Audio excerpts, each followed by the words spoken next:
Experience, what Aristotle means by experience is what we mean if you know someone who really knows how to fix a car but can't tell you how.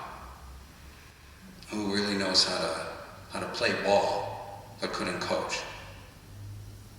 There's some way humans have of learning, and only humans are capable of this. There's a wisdom in it, where we get it almost in our bodies, a sense of how to do things, and how to do them well.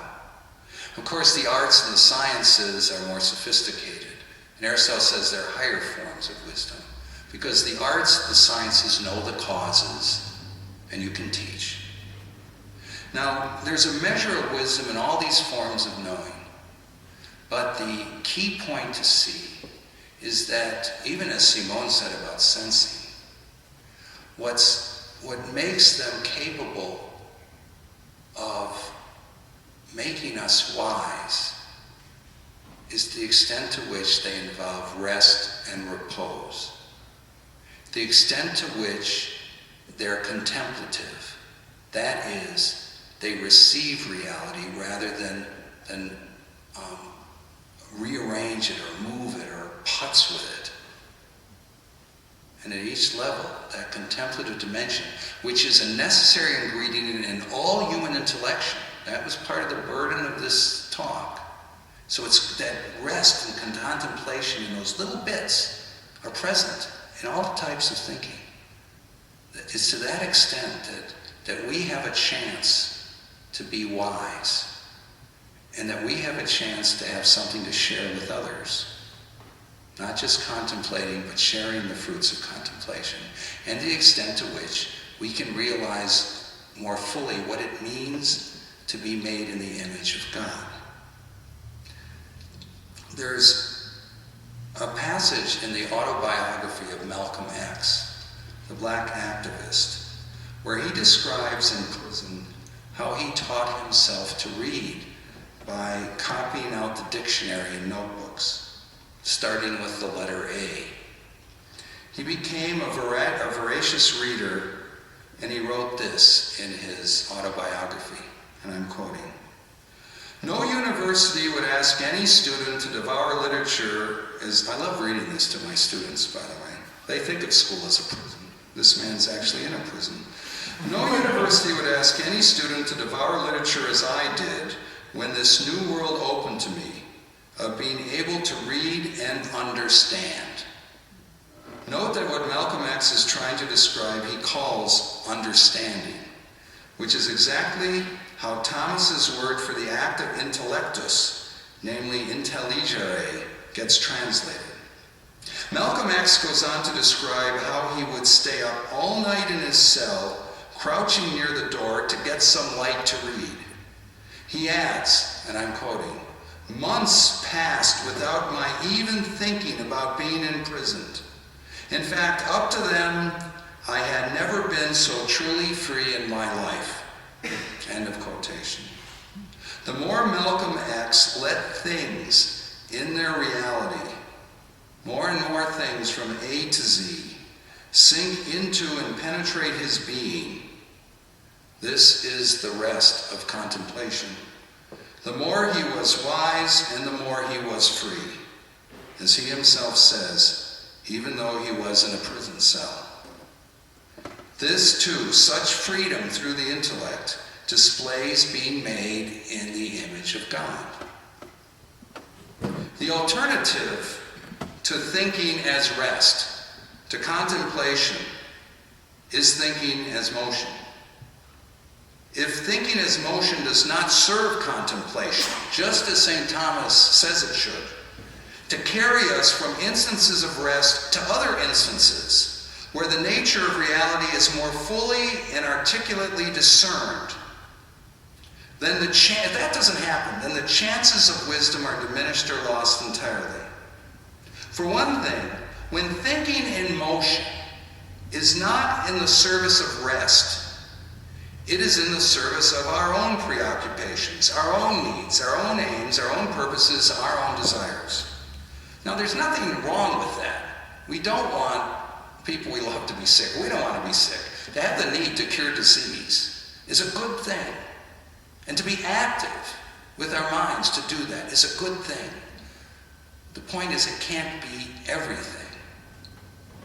It can't be always the case that our desires, our needs, our preoccupations, however genuine and worthy, are dictating what our thinking is like. And we certainly aren't imaging God, who is without care, without toil, but full of love in that way. When we let motion, based on our needs, our desires, our preoccupations, just our desire to be active, when this happens, things cannot speak for themselves. And then we end up seeing things construed and slanted according to our own preoccupations, needs, aims, purposes, and desires. This is at least seeing them in some way. And we need to do it to survive and thrive in this world. But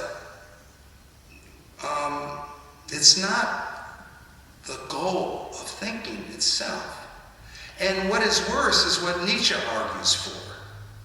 Not that thinking is active as well as restful, but that all thinking is active. No rest. For without the possibility of rest, without the possibility of the realities around and outside of us sinking into our awareness and registering in our souls, unless we rest with things and stay quiet a bit and let them tell us what they are like, we are thrown too much entirely back upon ourselves in our knowing, and even when we make decisions and take action in the world, which is why we often get active in our thinking. The Czech literary critic Erich Heller says of Nietzsche and those who agree with him that, and I quote, "They do not praise the praiseworthy, they praise. They do not believe the believable, they believe. And it is their praising and believing itself, those actions, that become praiseworthy and believable." Close quotes. This, in the end, is a sad, isolating, and frustrating way to live. Loving our loving rather than some other person for herself or himself. Believing and believing rather than trying to get the believing right. Glorifying our choosing rather than the worthiness and goodness of what is chosen. Human life like this is not developing as the image of God. And most importantly, it's not meeting God. I've approached all this as an exercise in philosophy, without talking about how do we encounter God in our lives directly. We do it through faith, of course. But everything I've talked about, just the mechanisms and the nature of human thinking, has to do with the kind of thinking we can do all the time, whether graced or not, in our better moments or in our weaker moments. But ultimately, it's connected to where do we meet and find and encounter our Lord. In the thinking that we do, however mundane or unremarkable, exists rest, which, however humble, is contemplation. In the thinking that we do, there also exists motion. A prospect of wisdom opens up for each of us, growing throughout our lives to the extent that we see what St. Thomas sees. This, by the way, would be a profound instance of rest. To the extent that we see what St. Thomas sees and place our activities of thought in the service of rest, in the pursuit of more and more truthful intellectual rest. Dominicans claim as their own the motto, to contemplate and to share what is contemplated, with the hope that they can do both well.